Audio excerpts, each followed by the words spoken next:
Okay, so you should review your interested parties at least annually, but it will vary depending on the impact they have on your quality system.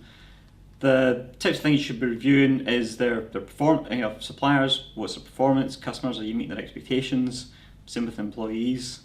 You can do that through management meetings, through supplier audits and feedback sessions into the management meetings, or just general reviews. Typically, to answer this question, I don't think there is any one specific defined answer.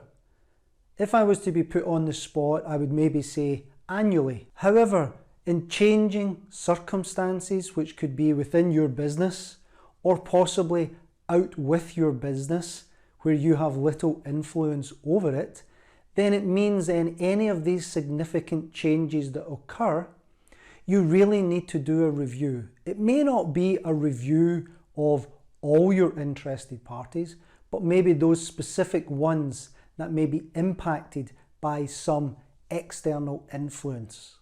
Doing this review will allow you to identify the changes, the impacts, the expectations from them or from you, and therefore this review will allow you to document any changes which are specifically for them or for you.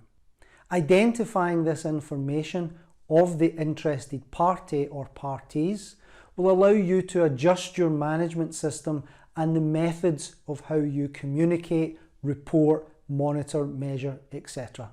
Ideally, you should at least review your interested parties on an annual basis. That's just good housekeeping. It's good understanding your business. Additionally, you should probably look every few months as to how's the business changed, what markets have you moved into, what markets have you moved out of, and how those requirements from people have changed. For example, your employees in the middle part of the year, they will probably not want the same thing as they do towards the end of the year. End of the year, they'll probably want more leave. During the middle of the year, they'll probably want to work more. What should that review include? It should most importantly include people from all the way through your organisation. You sitting in the ivory tower might go and turn around and say that these people aren't important to the business, but when you talk to people on the ground, they'll actually turn around and say, well, no, they have a huge impact on what we do and the decisions we make across the organisation. Okay, so in the perfect world, I think pretty often, but realistically, we're not going to get to them as often as that. There's a lot to discuss in these management review meetings and the other places that you might discuss interested parties. I think as long as you're covering them every 6 to 12 months and just reviewing the list and what their interests are, then I think you're probably on the right track there. We don't necessarily want to do this one all the time at the risk of missing out on doing some other important management system functions. So I'm going to say about every 6 to 12 months. The review should look at who they are and what their interests are, and just making sure that they're still aligning to you and your company. So there's going to be changes on both sides. So your company will have shifts and changes in the environment that it's working in and the way that it does things.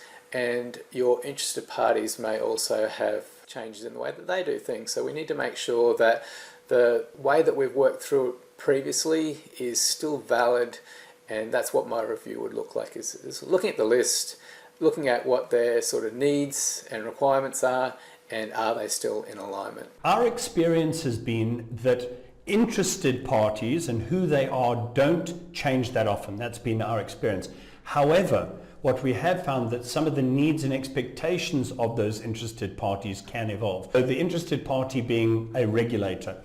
I don't think the regulator being an interested party is ever going to change. However, their needs and expectations, particularly around legal requirements, etc., can evolve quite rapidly. So as an example, we review our interested parties annually. However, we might review their needs and expectations once every quarter or biannually, depending on the type of interested party or the needs and expectations, because some are relatively static and then some will evolve quite regularly. You really should review your interested parties and their expectations regularly. We would advocate at least quarterly. In our previous response, we were saying do this at a level where you're involving management.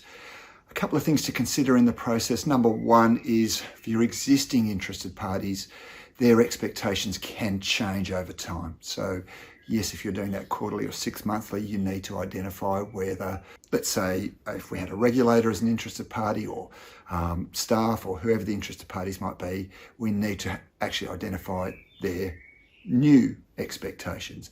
Also, we do need to think about from time to time too, are there any emerging or new interested parties, ones that we may not have identified initially but are now quite pertinent to our safety system or food safety management system, for example. So they're two key things to consider. It's important that an organisation periodically reviews the identified interested parties and their needs and expectations relevant to their management system, simply because things change.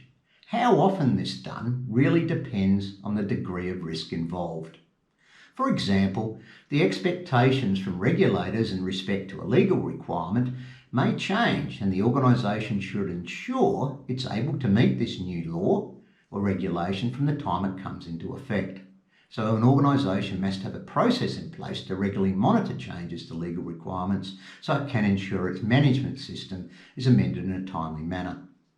For other identified interested parties, the review could be done less frequently, again depending on the level of risk.